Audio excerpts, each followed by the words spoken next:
Hello प्यारे दर्शकों, कुंभ और ज्योतिष का संबंध। महाभारत में कुंभ मेला केवल एक धार्मिक आयोजन नहीं बल्कि यह ज्योतिष, खगोलशास्त्र और आध्यात्मिकता का अनूठा संगम है। क्या आपने कभी सोचा है कि कुंभ मेला केवल 4 स्थानों प्रयागराज, हरिद्वार, उज्जैन और नासिक पर ही क्यों मनाया जाता है? इसका उत्तर हमें महाभारत, विष्णु पुराण और अन्य हिंदू ग्रंथों में मिलता है, जहाँ समुद्र मंथन, ग्रह नक्षत्रों की विशेष स्थिति और अमृत कलश के महत्व को विस्तार से बताया गया है। कुंभ मेले की तिथियां केवल धार्मिक मान्यताओं पर नहीं बल्कि ज्योतिषीय गणनाओं पर आधारित होती है। जब बृहस्पति ग्रह विशेष राशियों में प्रवेश करता है तब चारों पवित्र स्थानों पर कुंभ मेले का आयोजन किया जाता है। महाभारत और अन्य ग्रंथों में भी यह उल्लेख मिलता है कि जब देवता अमृत कुंभ लेकर गए थे उस समय ग्रह नक्षत्रों की स्थिति बहुत ही विशेष थी, जिससे इन स्थानों का जल अमृतमय हो गया था। महाभारत, विष्णु पुराण और भगवत पुराणों में वर्णित है कि एक बार देवता और असुर के बीच अमृत प्राप्ति के लिए समुद्र मंथन हुआ। इस महासंग्राम में देवता और असुरों ने मिलकर अमृत प्राप्ति के लिए समुद्र मंथन किया। मंदराचल पर्वत को मठानी बनाया गया, शेष नाग को रस्सी के रूप में प्रयोग किया गया। देवता और असुर मिलकर समुद्र मंथन करने लगे। इस मंथन से अनेक रत्न, देवी देवता, दिव्य औषधियां, कामधेनु गाय, ऐरावत हाथी, कौस्तुभ मणि और कालकूट विष निकले। अंत में अमृत से भरा एक कलश प्रकट हुआ। जब अमृत कलश समुद्र से निकला तो असुरों ने इसे हड़पने की कोशिश की।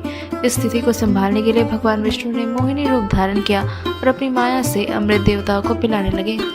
इसी दौरान देवता और असुर के बीच छीना झपटी में अमृत की कुछ बूंदें पृथ्वी पर 4 स्थानों पर गिर गई: प्रयागराज, हरिद्वार, उज्जैन, नासिक।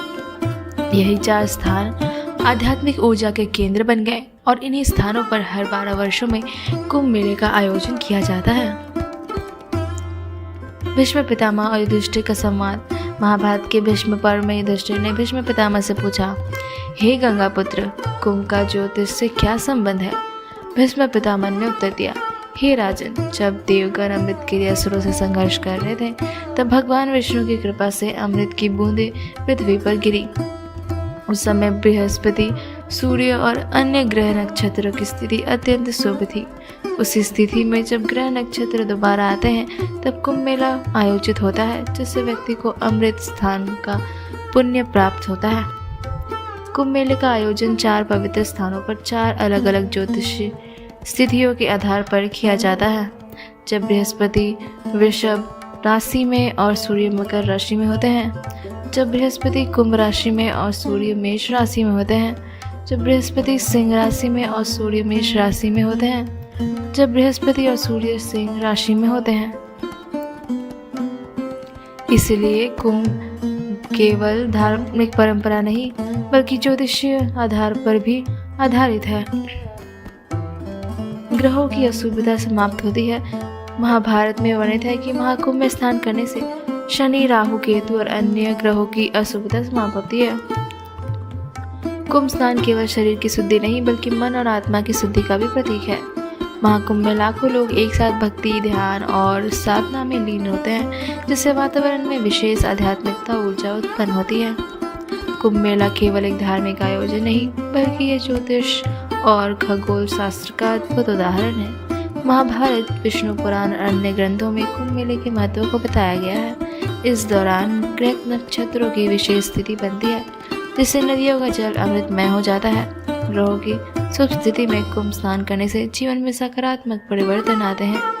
इसलिए कुंभ केवल एक धार्मिक आयोजन नहीं बल्कि सनातन धर्म की सबसे बड़ी आध्यात्मिक यात्रा है, जहाँ आस्था, भक्ति और ज्योतिष का संगम होता है।